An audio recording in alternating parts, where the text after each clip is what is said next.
Okay, so the topic for today is versioning, and I would like you all to relate that story again in a loud voice. Adam, how do you version things?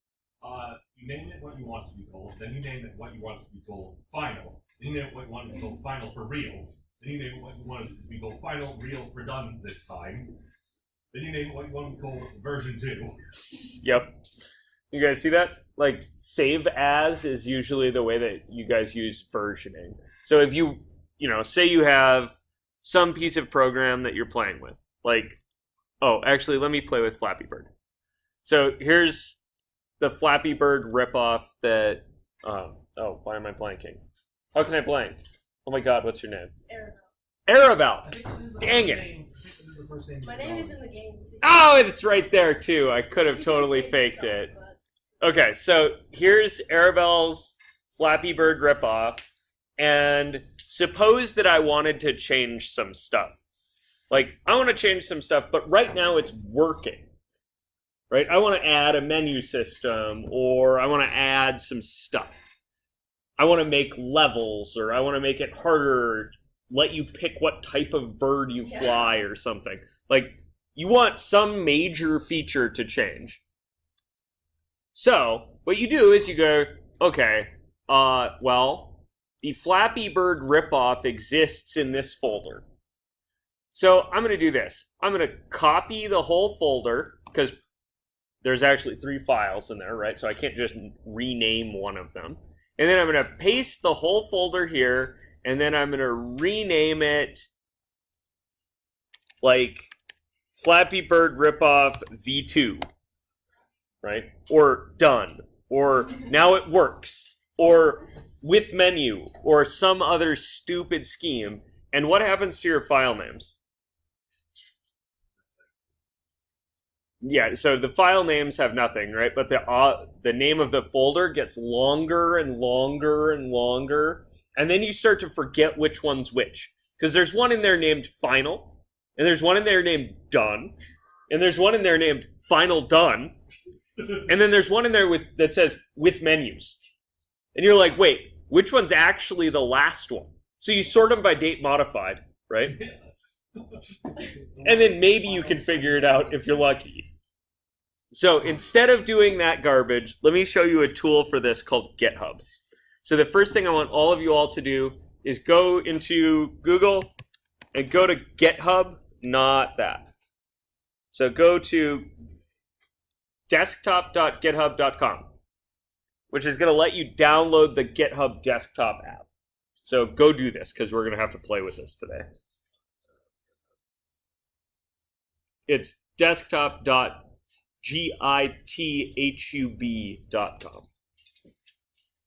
You guys need this larger so you can see? Try https:// or Google for desktop GitHub. Or GitHub. I need you to Google desktop for GitHub. Did you find it in there? Yeah. Okay. So, at any rate, download this thing. Go do that. And then install it. And then once it's installed, it'll look something like this. Okay?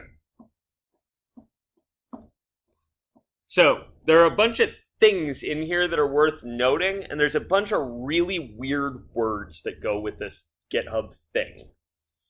So, you're probably going to have to create an account. I'm going to pause this and give you all a second to create an account. Okay, so, no. I have here my GitHub Desktop app, and what I want to show you is initially how this works. So, don't try to play along yet, just let me show you a couple things. So, up here is what's called the repository, which is the code that you're playing with, right? So I'm currently playing with a repository called Gravity. If you click this, you can see that I have some other repositories available. Those are just other bits of code that I might choose to play with. But currently I want to play with Gravity. Then in here, there's a current branch. And the way a branch works is if you decide to try something, or like one of your friends says, hey, I love your Flappy Bird game. Can I try to add something to it? You don't want them to mess with the version that you have, right? So what you would do is create a branch. And they can mess with the branch, and you can mess with what's called the master. And then if their version turns out sick and you want to add it, you can. But you don't have to. Does that make sense? So you have this main line of code called the master, a repository that contains all those branches. And then in here, there's this fetch origin button, which is a upload or download from the cloud. Right? So what that's going to do is that's going to keep this synced up with GitHub's servers, which live some friggin' place. Down here, there's a changes log that logs what changes I've made to the branch that I'm in, and a history of all the changes that have been made in the program. You can revert to an earlier version if you decide that something gets dorked. Like, you can go back, right? You can undo to a certain stage. I'm not going to show you how to do that right now. I just want to show you kind of the idea. The reason you use the desktop app is that if you go into your documents, there's a GitHub folder that has the code in it for each repository that you're playing with, right? So I have in my Gravity source code area, I have these two PDEs, right, that are the processing source code. If I open one of those up here, so I have here my Gravity program and all of its associated junk, right? So suppose I wanted to change something about this. Like, I don't know, I might want to comment that this line here updates and displays all bodies. Right. Now, if I hit save, so I hit Control S there, if I open GitHub, it'll tell me that a change has been made to the gravity.pde file, and then it'll highlight what that change is. Now, right now, I've only changed the version that's on the desk, that's on this computer. If I want to change the cloud version, I need to go down here and do what's called a commit, which is a save to the cloud version. And you get to say some stuff here, and I would really recommend that you say reasonable things. Don't say, fixed it. Not broken. And then no comments. Say what you did. So on this one, the update I made was I added a comment explaining, maybe let's go, added a comment, and then into the description, the comment explains part of the draw loop. And then if I want to commit this change, or if I want to actually save this, you hit this commit button, which changes the branch that I'm on, the array list branch, right? And then I can push this up to the cloud. So you have to do the commit, which logs that change, and then push it, which saves it to the cloud. So you push it to the cloud.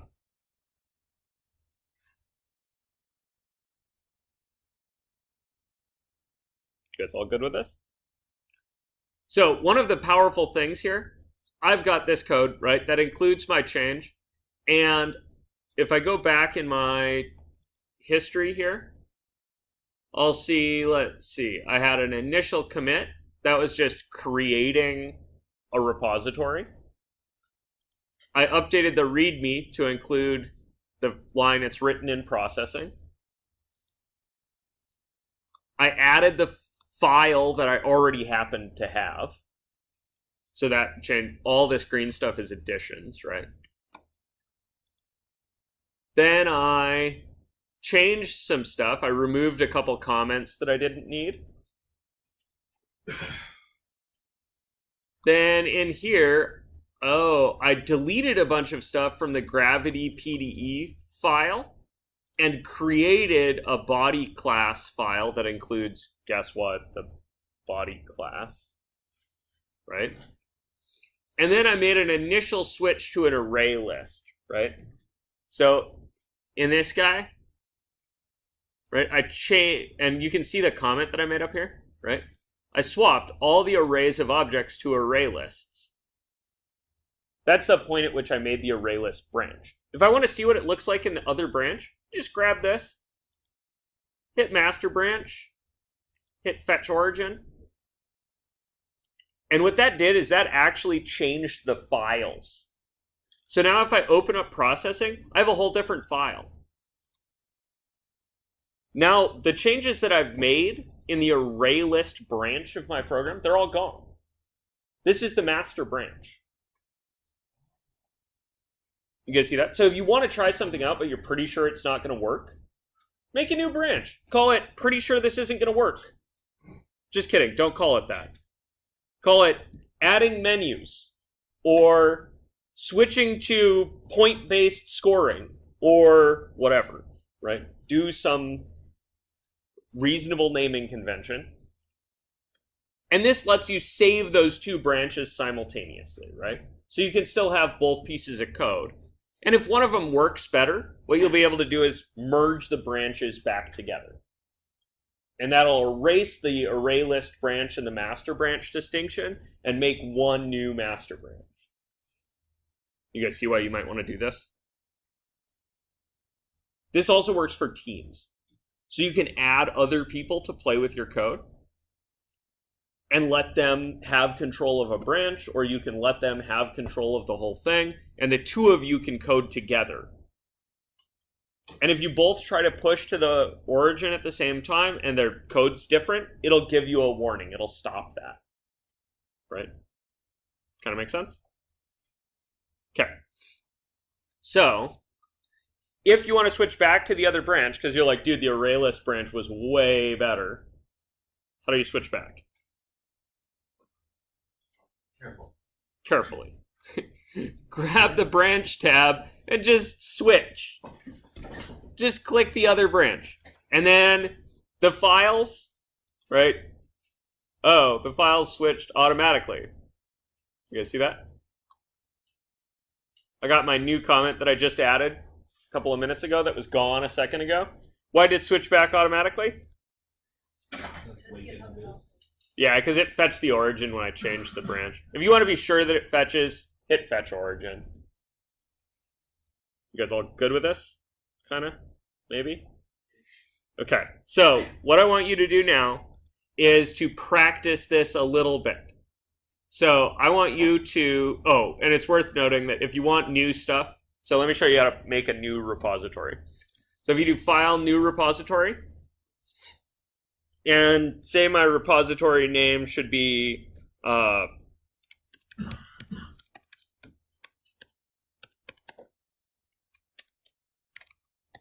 so I want to create a repository called Trigonometry Lab because I'm going to make you guys do a trigonometry lab later today. Hit create repository.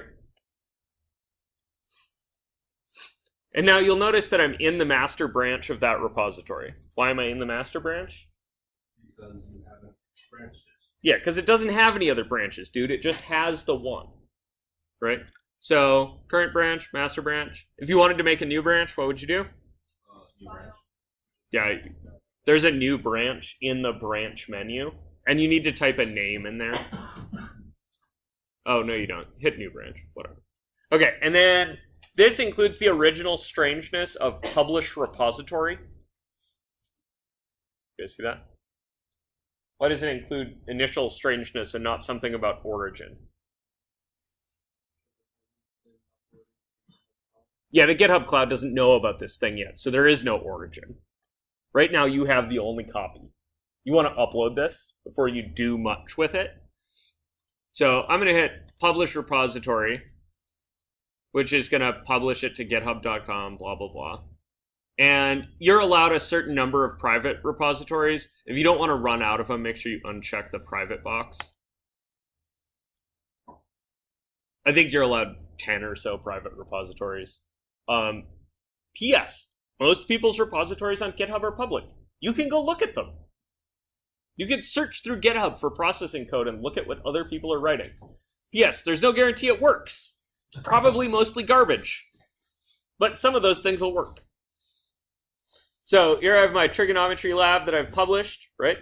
And right now, what does this trigonometry lab have in it? Absolutely nothing. So if you want to put something in there, if you go into your GitHub, you'll see that there's this trigonometry lab folder that got created in your documents folder. So in here, there's just this one file that's a get attributes file, right? If I want to write some processing code and put it in there, I'm going to do this. I'm going to go in processing, file new, file save as, and then I just need to find that one spot. So that was in documents, GitHub, trigonometry lab, and I want to call this my trig lab. I guess I should probably call it trigonometry lab. And then if I go look at my folder structure, I have a folder named trigonometry lab, right? Remember, processing sketches have to be in a folder with the same name. So I have my processing sketch in there now. If I go look at the GitHub, you'll see that there's a change that was made, right? Which is saying that's very strange, like, what's this about? What was the change I made? You just added a file. Yeah, I added a file. There wasn't anything in it. It's an empty file. So it's saying, dude, there's a new empty file here. So on my update for committing, what's my update that I made? How would I describe that? Added an empty file. I would describe that as created file, right?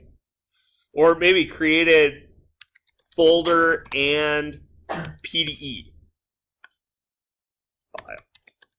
And then in my description, I might write empty file, comma, no work done yet. Commit to master. So I saved my change, and then what?